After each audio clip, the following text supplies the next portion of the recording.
Emergency Response Action Plan on Gender-Based Violence and Femicide was implemented in October last year. It was in response to protests against a growing number of GBV cases in South Africa.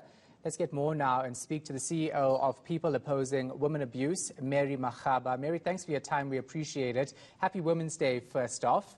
Now, we've heard of an emergency plan from the president to deal with gender-based violence last year. Do you think it's actually working?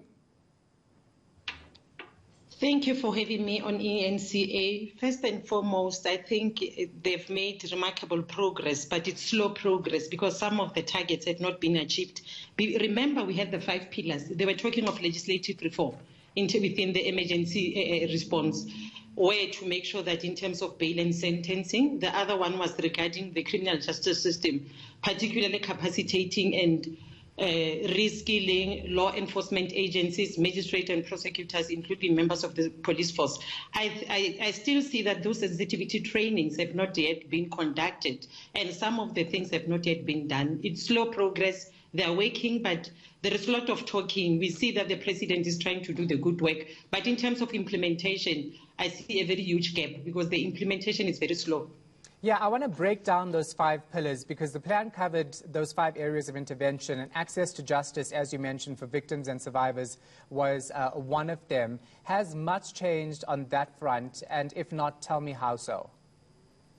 In terms of access to justice, there's been a slight improvement because as I'm talking currently, there is a bill that we support as People Opposing Women Abuse, which is Victim Support Services Bill, where it's talking about giving women more rights. Also in terms of legal representation, the state will be assisting them. I think they're doing very much better. As POWA will be giving inputs, the deadline for submission of inputs is the 16th of September. I think they're doing well in terms of legislation because doing legislation is not a microwave approach. Remember, you have to start with consultation, get inputs. In as far as legislation is concerned, they're doing very good. The other challenge that I'm seeing in terms of those 5 pillars is mass media campaigns in terms of mobilization. They talk of appointing,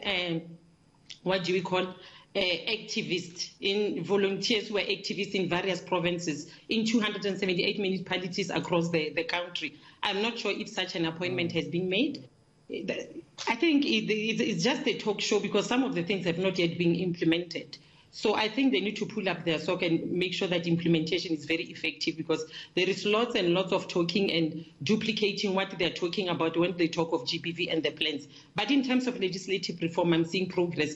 There are 3 bills that are supposed to reach Parliament and will be giving comments and inputs as People Opposing Women Abuse so that the victims' rights are being envisaged. I'm so happy with that. That's the interesting, though, right?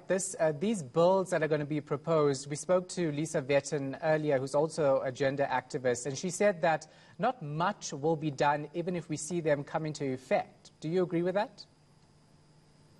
Yes, I agree. You know why I agree? There are a lot of policies in government. Government has so many policies. They put policies on top of policies. The challenge is implementation. Remember, even they do Victim Support Services Bill.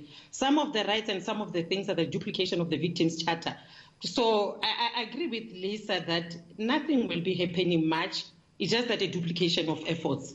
Yeah. The president today again mentioning efforts on interventions for women's economic empowerment, which was another point in that plan. It all sounds very promising on paper, doesn't it?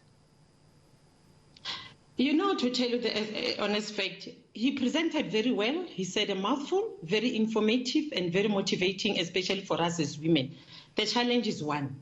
We need accountability. We need reporting. We need feedback. We need quarterly reports. Even with the action plan, as civil society organization, we thought that quarterly will get progress on all those 5 pillars, what is happening, so that they address us, but we don't get feedback. In as far as increasing economic opportunities for women, let me give you my personal view. He said, the president, I quote, 40% of public procurement of women-owned businesses will be given priority. If I tell you the honest fact, we are talking of ordinary women here, women in informal settlements, who are the low-income groups. Most of them, they're not registered through CIPC. I'm not sure if they're talking of this 40%. Are they talking of tenderpreneurs? Those already who are in the system, they empower those who are already empowered.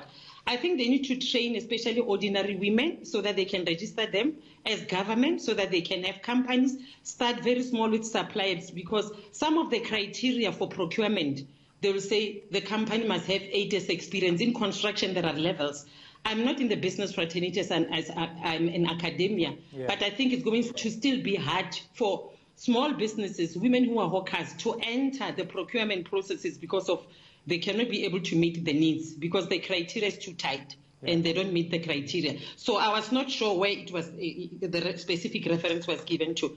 Another issue of interest is access to land in terms of land ownership to rural women. We highly support what the president has made an indication.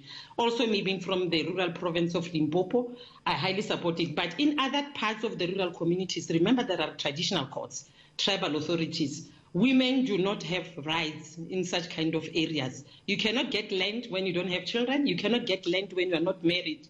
I'm not sure whether what are they going to do. Maybe they will have to make sure that they engage such kind of traditional authorities so that they talk on the same food page, because still in other deep rural communities, women, they don't have access to land by being single or not having children. You have to have children. If you're single, not married and not having children, you cannot get access to land. Another one of interest is empowering women, particularly for financial assistance. It will be great if the Honorable President, during same National Women's Day next year, they give us progress number. We need clear targets and timelines, because he presented very well, but we are not sure in terms of the methodology. What implementation is a problem. That thing needs holistic implementation of all the sectors, public, private, government, so that we're able to make sure that we are doing right. So we want to see the president next year during Women's Day saying number of women who have been empowered on so and so, number of women who got access to land, number of women, so that we can see how we are moving. Because more often this talk show, lip service, implementation is nil. That's what I'm seeing from my own perspective. All right. Thank you so much for your time. CEO of People Opposing Women Abuse, Mary Makgaba.